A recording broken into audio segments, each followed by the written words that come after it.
Welcome guys, welcome back to the channel, and today we're continuing on the Suzuki GS250 build. In the last episode, we stripped it down back to bare frame, we welded on a new hoop, we fitted a mudguard bracket, and now it's almost time to get it powder coated. There is so much I want to try and get done in this episode, so stick around and smash that like button. As you can see, we've got some new handlebars as well. I'm not sure if we'll be keeping these because these are quite tall, but I do kind of like the look. We will be changing that pad though, but yeah, that's just a little something I thought I'd share with you. And as well as a whole heap of new parts, we've got some new seat foam, and there's one little thing that I'd like to share with you that I've done to this bike. You can see here I've actually 3D printed a tank riser just on the back, just to give it a little lift, because you can imagine that drop down a couple of inches. It doesn't sit right. And all that's done is basically just given this a bit more of a line to follow. It's not dead square, but I'm okay with that. You can also see all these parts I've been disassembling, getting ready for powder coating. All these will be going, as well as the frame and a few other bits. We also have the wheels to strip down and take those to the powder coats too. Once again, we've got our work cut out for us. So let's get straight into the video.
So that is everything stripped down, ready to go to the powder coater. The frame, it is all ready to go. Everything is all covered up. Every internal thread is all sorted out. They'll sort out the external threads. All the other bits that are going to be powder coated, they're nice and neat in there, ready to go.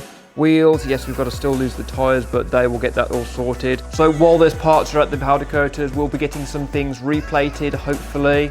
We're going to go to the vapor blasters and get some parts cleaned up that way as well. And yeah, hopefully revive everything, make everything look sparkling and new again, and then we can start building it all back up. Yeah, I did tell you it's going to be a fun episode. I did tell you we're going to have a lot going on. These are moving a little bit quicker than all the other episodes, which I'm quite happy about, but yeah, let's just smash it.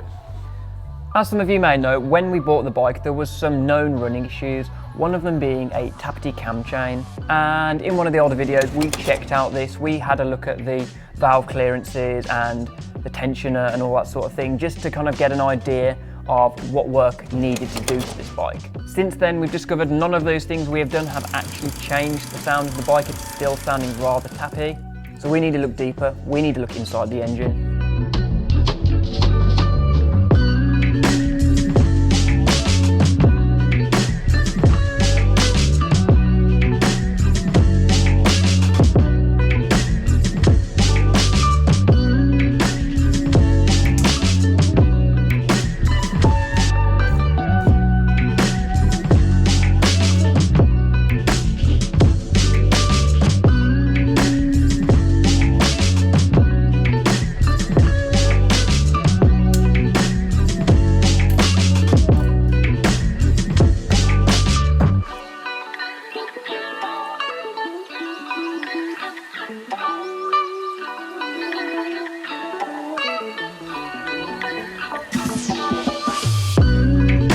So here we go, we got the bottom end all sorted out, and we've got the top end into two pieces. We've actually got the head and we've got the bores here. Now the bores, this is what I want to show you. Now this might be very difficult to show you, but ever so slightly on this one bore, there is ever so slight lip that I can hear with my finger, and I can feel it with my nail.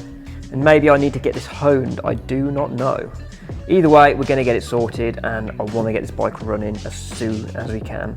So while we wait for all the parts to be delivered and everything to get cleaned up, I'd like to talk to you about today's sponsor, Skillshare.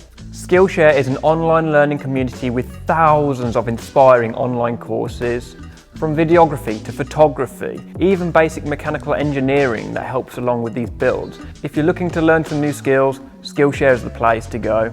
I took this class to get a basic understanding on how engines work. It's really helped me out to get to this point, and I'm continuing to learn new things.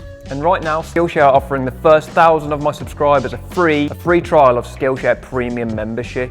I highly recommend you try it out. There's always something new to learn. Now let's get back to the build. Now, as you remember, I originally thought it might be the tappets or something to do in the top end because of like the noise and where it's coming from, and obviously it was sounding like it was in here. But no, we are so wrong. So the next thing we looked at was the actual bores themselves, just in case it was like piston rings or something. Looking at this bore, it's okay, but then you come to this one and there's an ever so slight lip, just ever so slightly there, in the center of the bore, which again really confused me, but it's not actually as bad as I thought it might be. So there's me thinking, okay, so that can't be the noise because it's not really a big enough thing to make such a tappy noise on the top end. So the next thing is to actually look at the chain and the chain guides. Again, these were okay. There's absolutely nothing wrong with these. They look really good condition. So I'm here scratching my head thinking, well, what could it be? What could this noise be coming from? Let me show you what I found. So if we now come to the pistons, you can see there's a bit of a shiny head on that one and not that one. So I was like, okay, well, why is this shiny? And you can also see it here as well on this point. So that's obviously being the point of contact. It's actually been hitting the head, and that's where the noises come from. But why? Well, my children, this engine, it's knackered. This is what I found.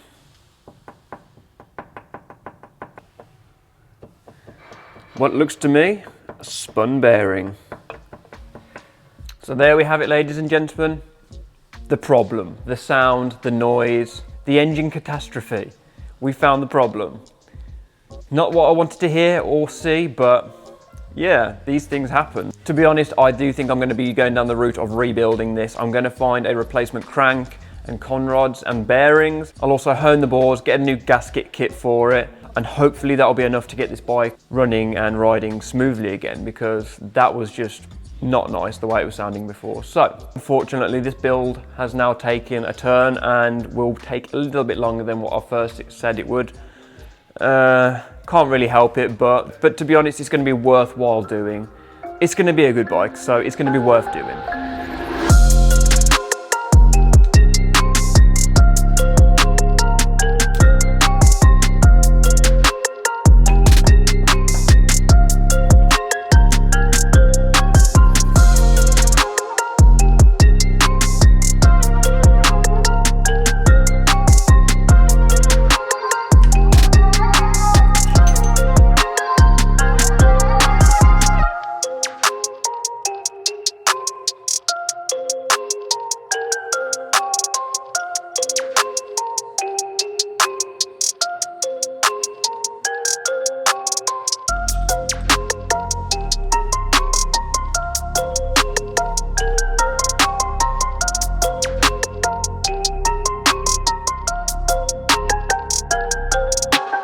So guys, unfortunately we do not have the frame back from the powder coaters. We haven't had the parts arrive for the engine. I wanted to end the video with the bike being built back up and the engine underway, but unfortunately this is real life.